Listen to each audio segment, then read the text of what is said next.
censura, prisão, tortura, sequestro, assassinato. Parecem termos fortes a serem ditos, especialmente em dias que vivemos e diante de tudo aquilo que está por vir diante de nós. Olá, tudo bem? Paz. Tenho uma palavra de Deus para compartilhar com você nessa reflexão de 16 de novembro, cuja leitura do dia em 1 Coríntios 16 e Jeremias, capítulos 12 a 15. Pega sua Bíblia comigo, Jeremias 15. Diz-nos assim a santa e poderosa palavra de Deus. Tu, ó Senhor, o sabes, lembra-te de mim, e visita-me, e vinga-me dos meus perseguidores. Não me arrebate por tua longanimidade. Sabe que por amor de ti tenho sofrido afronta.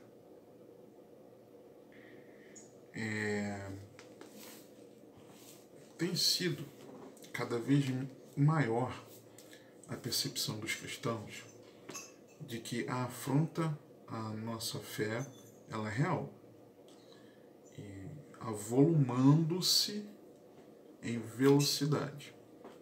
No Brasil, há casos isolados de forte preconceito, mas talvez ainda não possamos considerar que exista na nação uma perseguição estruturada e sistemática contra cristãos, como em outros países. Pois nós podemos expressar nossa fé livremente, sem sermos expulsos de algum local, presos ou mortos. Digo ainda, tá? Eu sei que existem situações isoladas, mas eu digo ainda olhando para a fotografia do momento, tá? Situações isoladas, mas atento às cenas de um filme que tem sido registradas com os acontecimentos recentes, tá? Então, você olha o histórico recente, o que para onde nos aponta. Tem a fotografia, mas você tem as primeiras cenas no histórico recente, tá? E aqui eu considero importante fazer uma ressalva para que não nos injusticemos a nós mesmos alardeando situações e circunstâncias que são baseadas apenas em suposições, percepções, ideologias, partidarismos ou até por uma motivação de exaltação daquilo de nós e eles, tá? Vamos tentar fugir disso. Mas você sabia que tem diferença entre os termos cristofobia, usado há um ano talvez, pelo atual presidente, perseguição, vilipêndio religioso, intolerância? O termo cristofobia trata da aversão a Cristo e ao cristianismo. Quanto à perseguição, não existe uma definição universal. Afinal, as cortes, os legisladores, os estudiosos abordam esse conceito sob diferentes perspectivas, tá? Porém, a lista mundial da perseguição, naquele relatório anual que respalda o trabalho das Portas Abertas, eu comentei a respeito em alguma reflexão de meses passados, define perseguição religiosa como qualquer hostilidade experimentada como resultado da identificação de uma pessoa com Cristo. E isso pode incluir atitudes hostis, palavras e ações contra cristãos. A perseguição religiosa ocorre de várias formas, quando não há direitos de liberdade religiosa garantidos, ou quando a conversão ao cristianismo é proibida por ameaças do governo ou grupos extremistas. Além disso, também pode se dar quando cristãos são forçados a deixar suas casas ou empregos por medo da violência que pode alcançá-los. pode ocorrer ainda ao serem agredidos fisicamente, mortos por causa da fé, presos, interrogados e por diversas vezes torturados por se recusarem a negar a Jesus. Ok? Segundo o Ministério Portas Abertas, de acordo com os dados dessa lista mundial de perseguição, no ano 2022, mais de 360 milhões de cristãos no mundo enfrentam algum tipo de oposição como resultado da identificação com Cristo. Ok? Vilipêndio. Vilipêndio é o ato de tornar algo ou alguém vil, rebaixado, indigno. E o vilipêndio religioso é crime e consiste no fato de escarnecer de alguém publicamente por motivo de crença ou função religiosa, impedir ou perturbar cerimônia ou prática de culto religioso, vilipendiar publicamente ato ou objeto de culto religioso. Já a intolerância religiosa, ela é resultado de um longo processo histórico em que uma pessoa enfrenta perseguição, ofensa e agressão por expor a fé em qualquer região do mundo. Ok? Importante sobre a perseguição.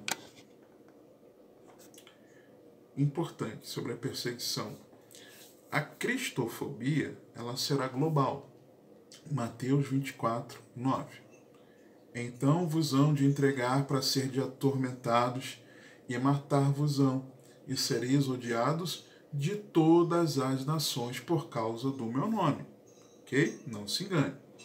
Incluindo familiares. Marcos 13, 12, 13. O irmão entregará à morte o irmão, e o pai ao filho, e levantar-se-ão os filhos contra os pais, e os farão morrer. E sereis odiados por todos por amor do meu nome. Mas quem perseverar até o fim, esse será salvo. Mas não é para temer. Lucas 21, 16 a 19. O mesmo texto do sermão profético do censo, só que agora na perspectiva do que Lucas registrou. E até pelos pais, irmãos e parentes e amigos sereis entregues e matarão alguns de vós.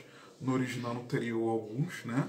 Mas no original tem o termo de, né? É dentre vós, né? Não significa, não é matarão vós no sentido de exterminar os cristãos, mas matarão de vós, porque no grego está escrito o de, tá? A preposição lá está no grego, no original. E de todos sereis odiados por causa do meu nome, mas não perecerá um único cabelo de vossa cabeça.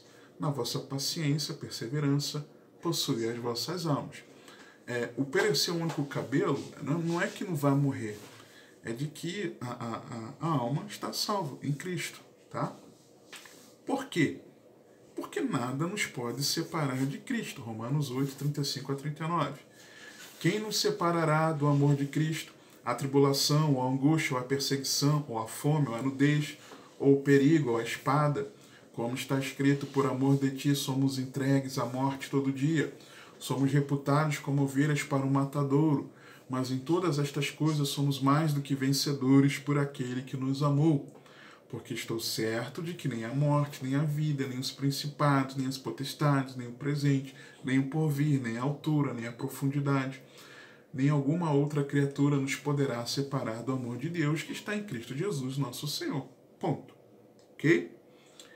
Mas a perseguição não é para falsos cristãos. 2 Timóteo 3, de 10 a 13. Tu, porém, tens seguido a minha doutrina, modo de viver, intenção, fé, longanimidade, amor, paciência, perseguições e aflições, tais quais me aconteceram em Antioquia, Icônio e Listra, quantas perseguições sofri, e o Senhor de todas me livrou. E também todos os que piamente querem viver em Cristo padecerão perseguições, mas os homens maus e enganadores irão de mal para pior, enganando e sendo enganados. É simples assim, tá? Aqueles que são maus, mas que não são... Na essência, todos nós somos maus. Mas os maus aqui é no sentido de procurar andar em injustiça, tá? E enganadores irão de mal a pior, vão se enganando e sendo enganados. finge que é crente, finge que é de Cristo. Tem alguns elementos de vida religiosa cristã, mas anda aliado ali com o sistema, não vai ser perseguido. Não vai pregar a verdade, que Jesus é o único caminho,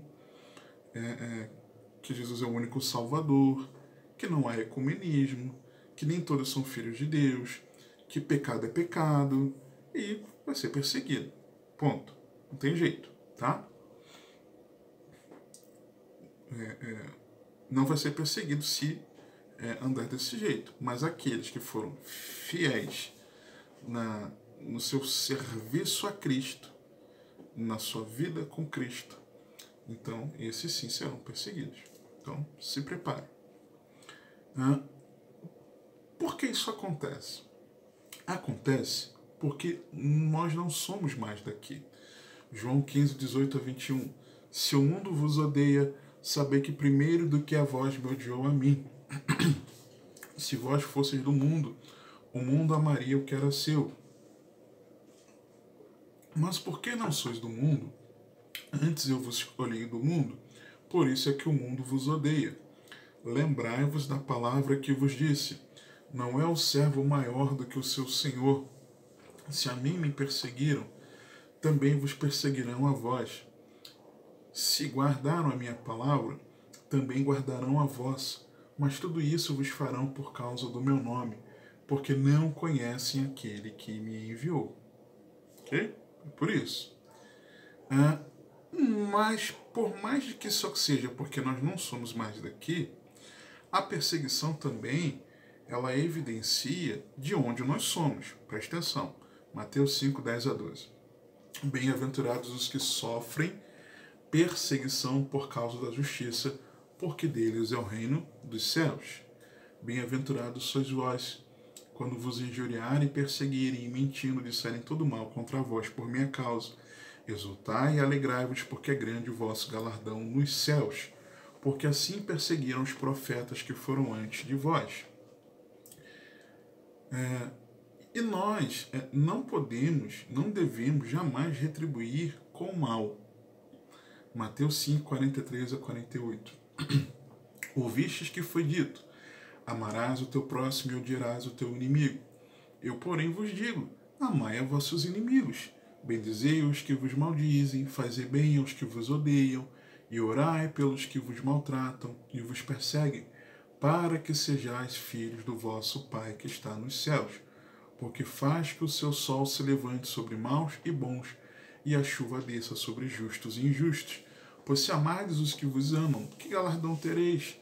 Não fazem os publicanos também o mesmo? E se saudades unicamente os vossos irmãos, que fazeis demais? Não fazem os publicanos também assim? Sede vós, pois, perfeitos, como é perfeito o vosso Pai, que está nos céus. E também a perseguição é oportunidade para gerar liga na nossa família de fé. Marcos 10, 28 a 30. E Pedro começou a dizer-lhe: eis que nós tudo deixamos e te seguimos. E Jesus respondendo disse: em verdade vos digo que ninguém há que tenha deixado casa, ou irmãos, ou irmãs, ou pai, ou mãe, ou mulher, ou filhos, ou campos, por amor de mim e do Evangelho, que não receba 100 vezes tanto já neste tempo, em casas, e irmãos, e mães, e filhos, e campos, com perseguições, e no século futuro a vida eterna. Por que o título dessa reflexão, suportando a crescente perseguição? E eu falei aquilo que eu comentei na introdução do vídeo. Olhando para o nosso contexto, tá? Jeremias, ele nasceu em Anatote, uma pequena vila cerca de 5 quilômetros ao norte de Jerusalém. Seu pai era o sacerdote Ilquias, não aquele que serviu no tempo do rei Josias, tá? Mas provavelmente um descendente do sumo sacerdote Abiatar, que foi banido pelo rei Salomão para Anatote. Jeremias, ele dedicou a sua vida adulta a um ministério profético, pois ele não casou ou teve filhos. Lembra que eu comentei sobre isso a primeira reflexão falando sobre Jeremias, o seu trabalho estendeu-se por 4 décadas e passou por muitas situações diferentes. E é por isso que convém dividir esse longo ministério de 40 anos em 4 estágios principais. Você vai entender já por quê. O primeiro, no governo de Josias, onde ele começou o ministério, 4 anos, era o 13º ano do reinado dele, de Josias, e 4 anos antes das reformas atingirem seu ponto culminante. Comentei já a respeito dessa reforma de Josias. Como vemos que a Bíblia menciona que Jeremias lamentou a morte do rei, segundo Crônicas 35, 25, tem esse registro lá, e que a mensagem dele concordou com a da sua colega de ministério e contemporânea, Ulda. Ulda foi aquela que Josias mandou consultar quando ele entendeu, leu que estava escrito no livro que foi encontrado no templo. Tá? Esse registro está lá em 2 Reis 22, de 15 a 20. Qual era a mensagem que ele concordou? Jeremias concordava com Ulda, que era sua contemporânea e colega de ministério profético, que Judá e Jerusalém seriam destruídas por causa dos pecados dos seus moradores. Tá?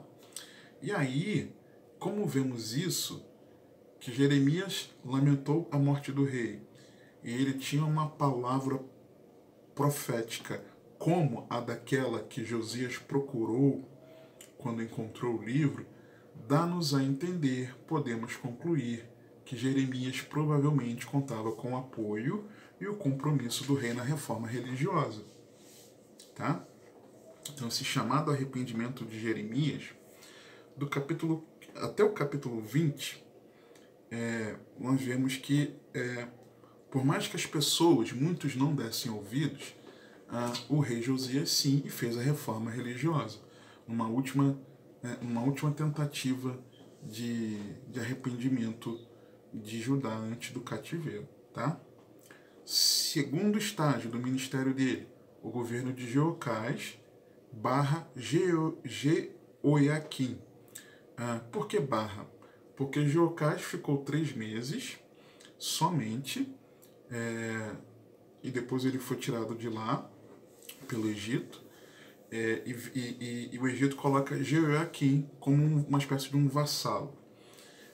Nesse período, os reis, os oficiais da corte e inúmeras pessoas entre o povo se opunham a Jeremias, pois consideravam sua mensagem muito negativa. Furioso com a profecia do cativeiro, Jeoiaquim, ele queima o rolo com os escritos de Jeremias, mas que o profeta reescreveu e acrescentou a condenação ao rei por desprezar a palavra de Deus. O terceiro estágio é o governo de Zedequias, o último rei de Judá. Nabucodonosor, ele vence o rei do Egito, tudo isso Jeremias profetizando. Nabucodonosor, ele vence o rei do Egito, leva Joaquim para a Babilônia e deixa Zedequias no seu lugar, como agora vassalo da Babilônia, ali em Jerusalém, governando Jerusalém. Jeremias insistiu que Zedequias não se rebelasse contra Nabucodonosor, mas Zedequias não deu ouvidos, resultando no cerco a Jerusalém. Tá? Nesse momento, nesse tempo, os oficiais de Jerusalém prenderam Jeremias, com o profeta sendo salvo da morte graças à bondade de um eunuco etíope. Cerca de 7 anos depois, Nabucodonosor invade a cidade e destrói o templo. Tá? E aí vem o quarto e último estágio do ministério de Jeremias, que foi após a destruição do templo. O que acontece? O profeta, ele encontrou o favor dos oficiais caldeus, tá? Os oficiais de Babilônia, e decidiu ficar ali em Jerusalém. Diante disso, Nabucodonosor nomeia Gedelias como governador de Judá, que logo foi assassinado numa revolta por um grupo de judeus. Com medo de represálias de Nabucodonosor, o que esses judeus fazem, esses rebeldes fazem? Eles fogem para o Egito e levam Jeremias como refém. O profeta havia insistido para que eles permanecessem em Judá, porque encontrariam ali o favor de Nabucodonosor, mas eles recusaram e foram para Táfnis, lá no Egito. Como a última mensagem, o último oráculo, vamos chamar assim, para os judeus, registrada no livro de Jeremias, foi feito no Egito, e isso a gente encontra lá no capítulo 44, o capítulo 45 é um texto que parece que fica meio perdido assim no tempo, e do 46 em diante nós encontramos apenas profecias contra as nações, não mais algo sobre Israel e sobre Judá. E apenas lá no último capítulo é recontada a história da tomada de Jerusalém pela Babilônia, né? Como se fosse assim tá recontando, né? Tá fazendo uma revisão desse acontecimento, do ápice do castigo divino ao seu povo, né? Então, como ali no capítulo 44 seria a última profecia ao povo de Deus, tá? Vamos chamar assim, é provável, e isso ele fez no Egito, é provável que Jeremias tenha morrido ali no Egito sem jamais ter retornado à sua terra natal, ok? Aí no versículo 15, aqui no capítulo 15, está falando do julgamento e da salvação dos judeus. Vem falando que disse-me, porém, o Senhor, ainda que Moisés e Samuel se pusessem diante de mim, não estaria a minha alma com este povo. Lança-os de diante da minha face e saiam. Por quê? Moisés e Samuel foram dois que intercederam pelo povo e Deus ouviu. Tá? Moisés intercedendo pelo povo que ele conduzia. E a gente lembra disso, né, no Pentateuco.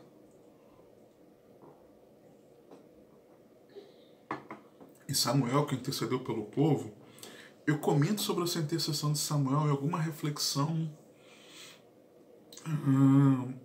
alguma daquelas que eu falava sobre retornar à presença de Deus, tá? Numa daquelas ali, ou nessa, ou na seguinte, ou na anterior. Eu lembro que tem a ver com isso. Então ele fala isso, ou seja, aqueles que intercederam, os profetas que intercederam pelo povo e Deus ouviu, ainda que fossem eles que Deus tinha ouvido antes, agora Deus não ouviria, tá? É o que o texto vem falando. Aí Deus fala que os visitaria com 4 males: morte, espada, fome e o cativeiro. Diz que os entregaria por causa de Manassés. Lembra de Manassés, o pior rei, que no final da vida se converteu a Deus, se arrependeu, se converteu, mas a consequência viria, a conta chegou, está registrado aqui. E o texto faz questão de dizer que é Manassés que fez o povo se conduzir pior do que as nações. Por isso que foi tão terrível assim. O que ele fez, mudou culto, botou ídolos lá no templo, barbarizou, sacrificou seu próprio filho, fez coisas terríveis.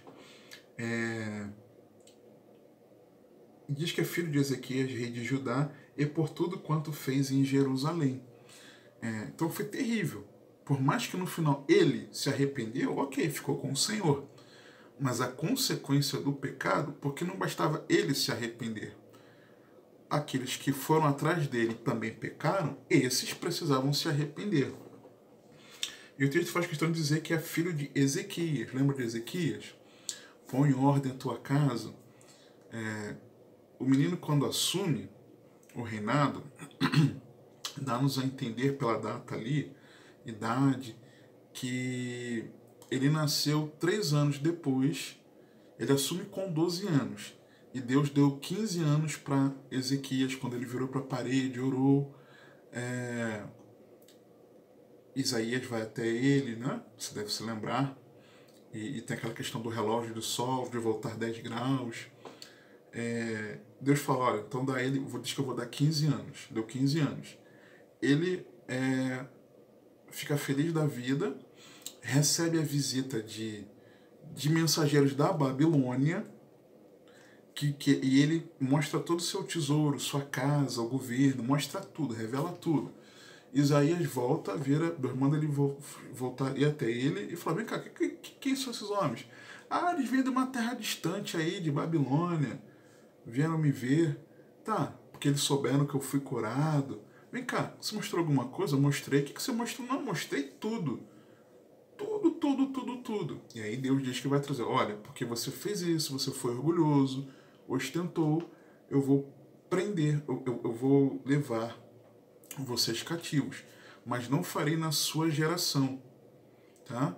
Mas saiba que a sua descendência será levada cativa. O que ele fala? Boa é esta palavra, não vai ser na minha geração, tô tranquilo. E o seu filho nasce 3 anos depois, porque ele assume o reinado com 12 anos. Se ele assume com 12, é de que chegaram os 15 anos que Deus tinha dado de vida a mais para Ezequias. Então, 15 menos 12, 3 anos. Ele não colocou o filho, não cuidou do filho. Tem um texto em Isaías que eu não sei se eu vou achar, é bem provável que eu não ache aqui. O texto de Isaías que fala disso, tá? Dele. Eu li, né, meditando em Isaías agora, fala mais especificamente disso, de que ele do ensino, né, ao filho. Eu não vou lembrar, mas não tem muita necessidade aqui nesse momento. Aí ele vem trazendo, se colocando a palavra de Deus.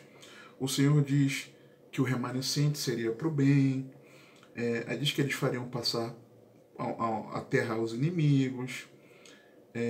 Aí ele diz, tu, ó Senhor, o sabes, lembra-te de mim e visita-me, e vinga-me dos meus perseguidores, não me arrebate por tua longanimidade, sabe que por amor de ti tenho sofrido afronta. Nesse momento aqui, quando Jeremias disse que sofria perseguição, ele ainda estava no primeiro estágio de seu ministério, sob o reinado do que entende-se ser o seu apoiador, o rei Josias.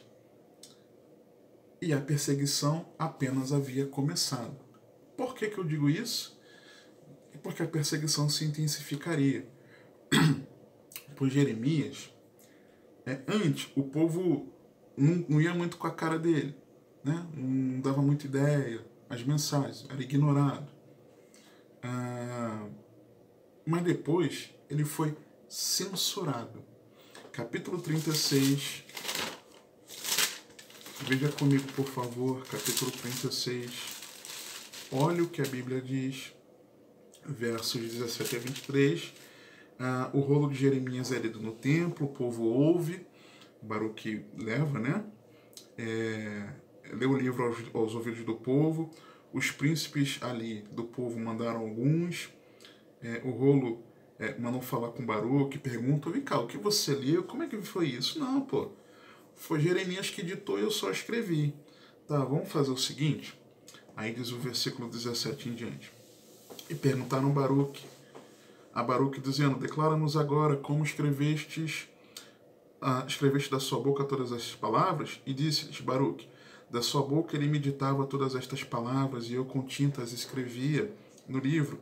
Então disseram os príncipes a Baruque, vai, esconde-te tu e Jeremias, e ninguém saiba onde estás. E foram ter com o rei ao átrio, mas depositaram o rolo na câmara de Elisama, o escriba, e anunciaram aos ouvidos do rei todas aquelas palavras. Então enviou o rei a Jeudi para que tomasse o rolo. Jeudi tomou da câmara de Elisama o escriba e leu-os aos ouvidos do rei e aos ouvidos de todos os príncipes que estavam em torno do rei. Ora, o rei estava sentado na casa de inverno pelo 9º mês, e diante dele estava um braseiro aceso. E sucedeu que, tendo Geodi lido 3 ou 4 folhas, cortou-as com um canivete de escrivão e lançou-as no fogo que havia no braseiro, até que todo o rolo se consumiu no fogo que estava sobre o braseiro. E não temeram e nem rasgaram suas vestes, nem o rei, nem nenhum dos seus servos, que ouviram todas aquelas palavras. Jeremias sofreu censura. Jeremias foi censurado. No versículo 27 diz o seguinte: Então veio a Jeremias a palavra do Senhor depois que o rei queimara o rolo com as palavras que Baruque escrevera da boca de Jeremias, dizendo: Toma ainda outro rolo, escreve nele todas aquelas palavras que estavam no primeiro rolo que queimou Jeoaquim, rei de Judá. Ok? Então, ele sofreu censura.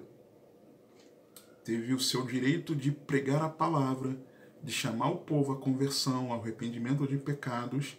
Ele foi censurado pelo governo, pelo rei. Ok? Ele foi preso. Capítulo 32 diz o seguinte, de 1 a 5. A palavra que veio a Jeremias da parte do Senhor no ano 10º de Zedequias, rei de Judá, o qual foi o 18º ano de Nabucodonosor. Ora, nesse tempo o exército do rei da Babilônia cercava Jerusalém.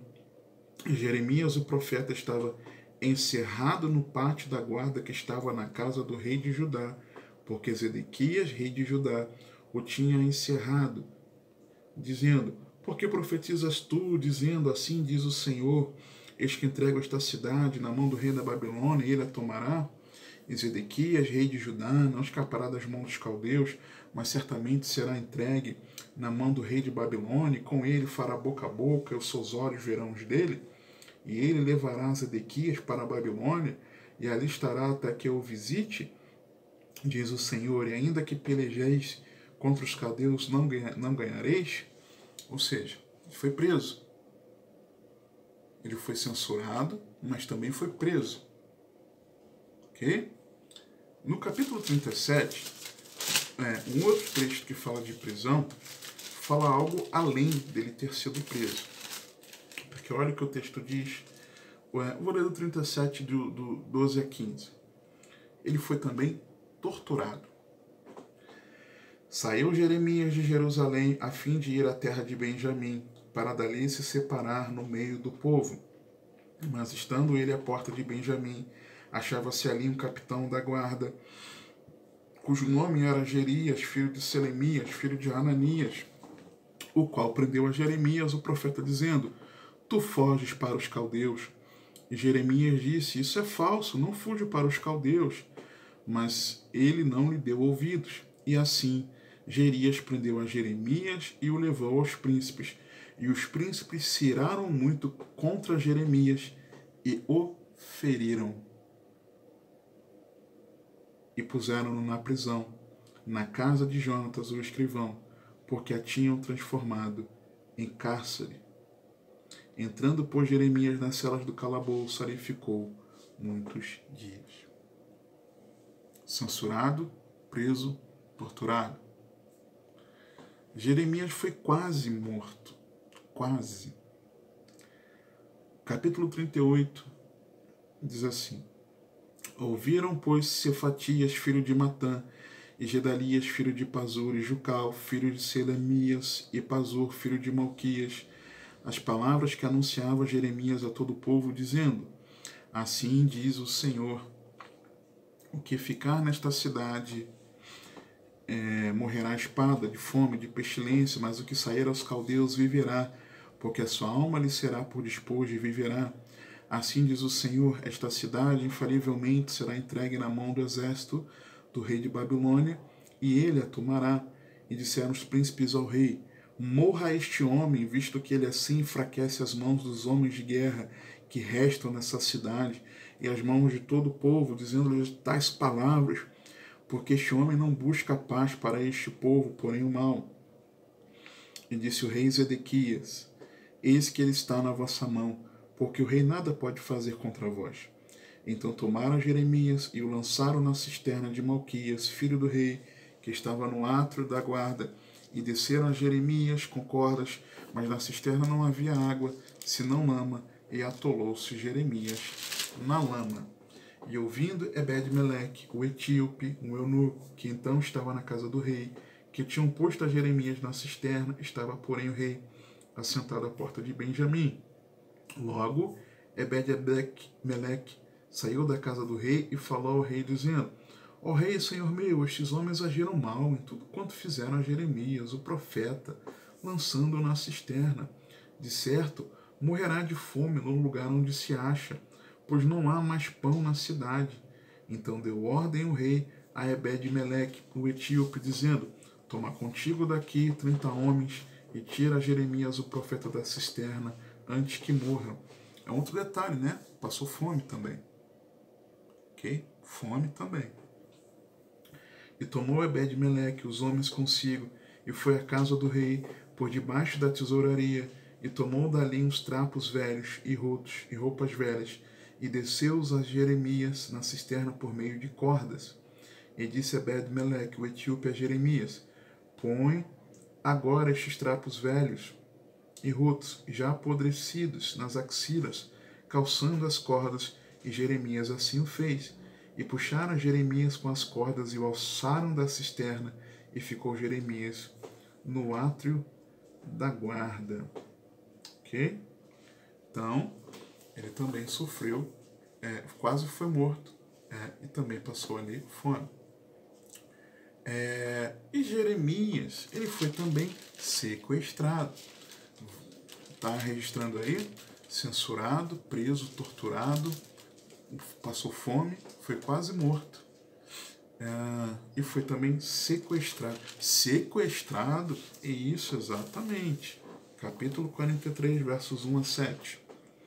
E sucedeu que, acabando Jeremias de falar a todo o povo todas as palavras do Senhor seu Deus, com as quais o Senhor seu Deus lhe havia enviado, para que lhe dissesse todas estas palavras, então falaram Azarias, filho de Osaías, e Joanã, filho de Careá, e todos os homens soberbos, dizendo a Jeremias: Tu dizes mentiras, o Senhor nosso Deus não te enviou a dizer: Não entreis no Egito para ali habitar.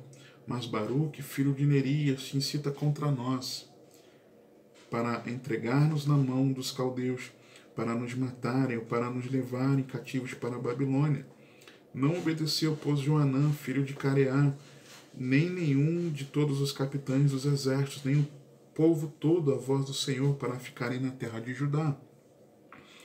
Antes tomou Joanã, filho de Careá, a todos os capitães dos exércitos, a todo o restante de Judá. Tomou, que havia voltado dentre todas as nações, para onde haviam sido lançados, para morarem na terra de Judá, aos homens e às mulheres, e aos meninos e às filhas do rei, e a toda a alma que Nebuzaradã, capitão da guarda, deixara com Gedalias, filho de Aicão, filho de Safã, como também a Jeremias, o profeta, e a Baruque, filho de Nerias, e entraram na terra do Egito, porque não obedeceram à voz do Senhor, e vieram até Táflis. Sequestrado, censurado, preso, torturado, fome, quase morto, sequestrado.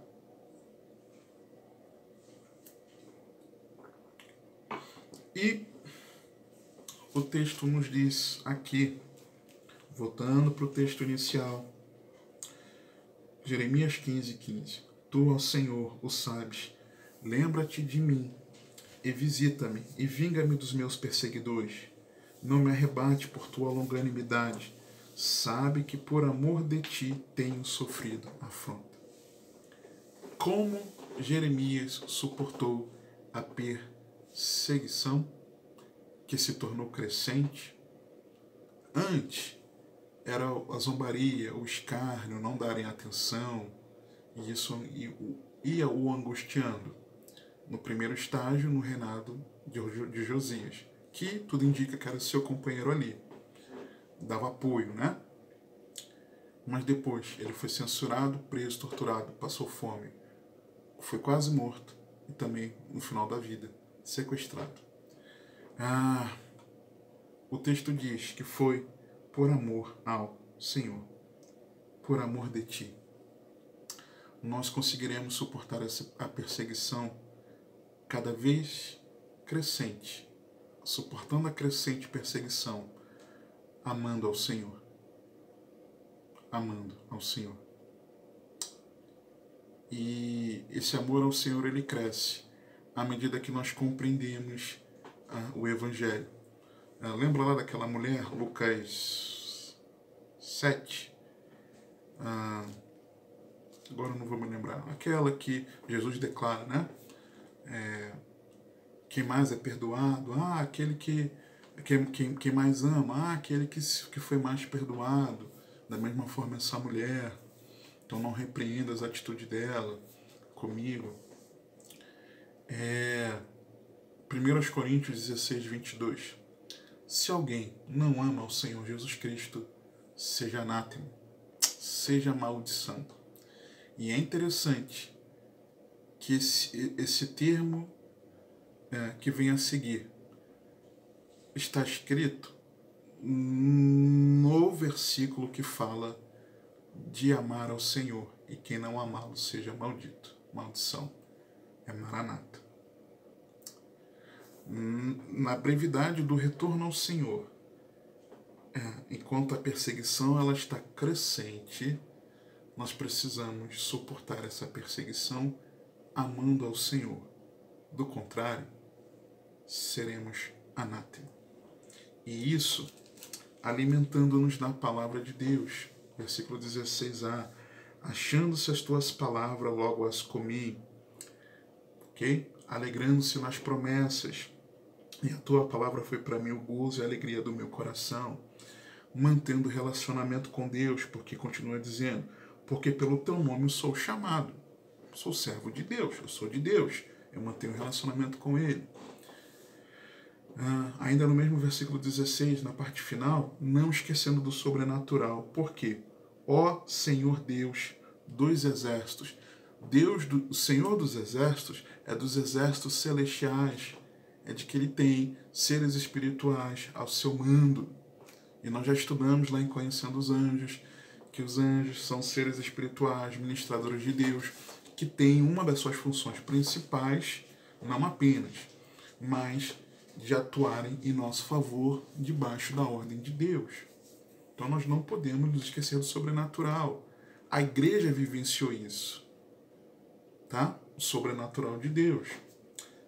Em seguida, versículo 17, santificando-se.